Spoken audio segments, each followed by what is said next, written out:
Hi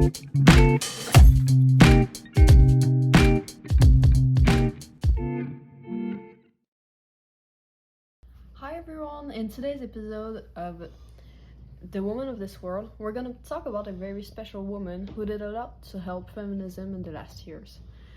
So today we have the luck of her being here with us, so let me introduce you to Michelle Obama. Hi girls! Hi Mary!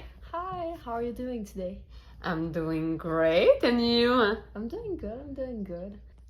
Okay, so in this podcast we will talk about what you did for the cause of feminism, Okay. and especially how you grew up to be the woman you are today.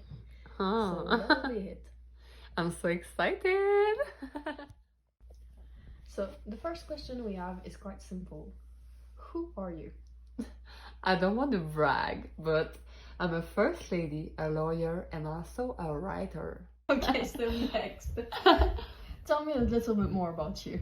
I was born on January 17th, 1964. Oh my god, I'm quite old. Yeah, it's okay. We all get old one day. Yeah. Okay, but on a more serious tone, I would say that my dad worked hard to send me and my two brothers to college.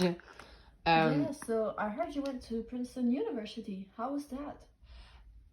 It was hard, but I would say it was a great experience for me. It made me more independent and hardworking, I would say. Yeah. And that surely helped you when you went to Harvard Law School after that? Yes, of course. I really love Harvard. It was so fun, like so like in the movie, teenager movie. I really like Harvard Law School. Yeah, a great experience, I would say. Okay. So what inspired you to do so much? I would say my father. I really, really love him, and he always says the only limit to the height of your achievement is the reach of your dreams and your willingness to work hard for them. Oh wow, that's a really great quote. Yeah. I see why it inspired you so much. Yeah, that's so cute, I would say. Yeah, I love it. When did you meet Barack Obama? Oh, it's kind of funny because after I went to college, I went back to my hometown, and that is when I met my future husband Barack Obama in Chicago. So that's kind of yeah, that's so cute because I never met him like in my childhood. So yeah. So in this podcast, we talk a lot about like the waves of feminism and the historical context behind the movement. So I would like to ask you, what historical context were you raised in? I was born during the second wave, but I contributed a lot during the third and the fourth wave. Yeah, so it's kind of special because when you think about it a little bit, when I was born, the contraception was illegal, and now women can do everything they want, and that's so nice, I would say. And about that, does it kind of scare you that like with what's happening in the US, we might see the after of a contraception with like the government trying to overturn the Roe v. law, and like this orange man, as we say, that I know you love, like Yes. supporting it. So does that scare you? Oh my god, don't get me started about him. No, I'm not scared. I try to not be scared of, but I'm sure that women will continue to fight against sexism, and me. For sure, I will continue to fight against Donald. and all the image he have of woman. Yeah, so Yeah. try and stop that. Yeah, of course. And I hope women will continue to stand for their right because it's the most important thing of our history, Yeah. of our life. So yeah, without them we are nothing. So yeah, I would say I'm not scared, but because I'm not scared because I know women and I know what they are capable of. Yeah, you know we'll stand together Yeah. against them.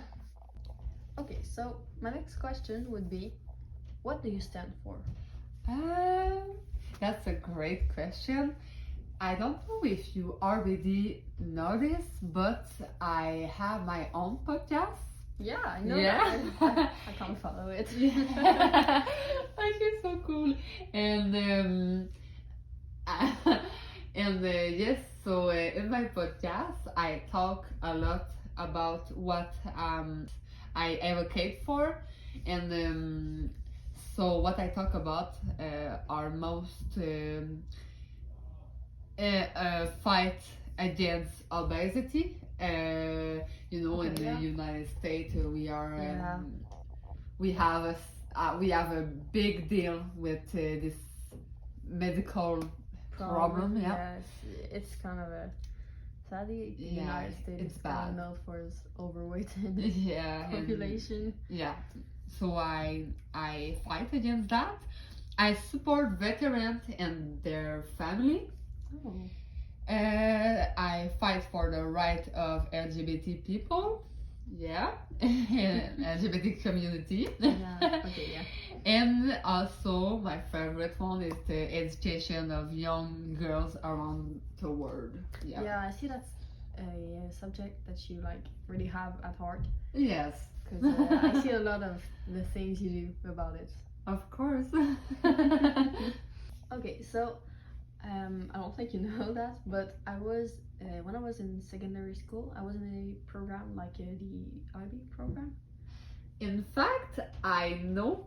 You know what? Yeah, the Oh. IB program. Good. So about that, I wanted to know what learners profile quality do you associate with? I'm kind of altruistic.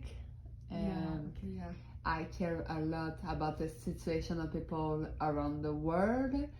I get involved in causes that are important to me. I care about. I care a lot about politics for quite a long time now. Yeah. And Because of your husband. yes, of course, I got introduced in the politics By him. and I really love this place. This word. This word, yeah, this word. And yes, so my favorite quote is enough is enough. Yeah, Yes. I love that quote. I feel like it represents the oppression against girl and woman that has been going on for a lot of years, and I love it. It could stand for many things, and it's Yeah. I said it in 2016 and I was so angry about the politics at this time, and yeah, I feel like this quote represents the situation we been through, I would yeah, say. we've been Yeah. through and we are in now. Yes, unfortunately. So for the last questions, I wanted to ask you about the two movements you created or were part of. So like the first one is Let's Move. So can you tell me a little bit about it? Yes, Let's Move is a campaign with aims and combating childhood obesity in the United States by doing sport activity all during the summertime. So yeah, that's so nice. And the other one was the Girls Opportunity Alliance. So what's that? That's a movement improve the living condition of women through the education system, because it's not equal all around the Yeah. world. So yes, and as a first lady, I would say that I have some power to change the Okay, yeah, I situation, love the that. world right now. So I'm a black woman, and when I was young, neither of my parents and almost no one in the neighborhood where I grew up went to college. So I feel kind of lucky, Yeah. and I don't want other girl in the world to feel lucky about their education. I want everyone to have education as a right, as a privilege. I would Yeah, say as a like- right. Like for them to see it, like not as something they're lucky Yeah, to have, but as something that they have yeah, to have. Like it's, as you said, it's a right. yeah. It's a right, and I would say it's something that is impossible to live without. Yeah, it's So, it's very difficult, and I love that you stand for that. yeah. So thank you guys for listening, Thank you. and thank you, Michelle, for coming and talking with me. I'm so happy. I really love your content, and Thank you. yes. And I love yours. Oh, thank you. So go see our podcast. It's on Spotify and everywhere. And have a good day. Bye. Bye.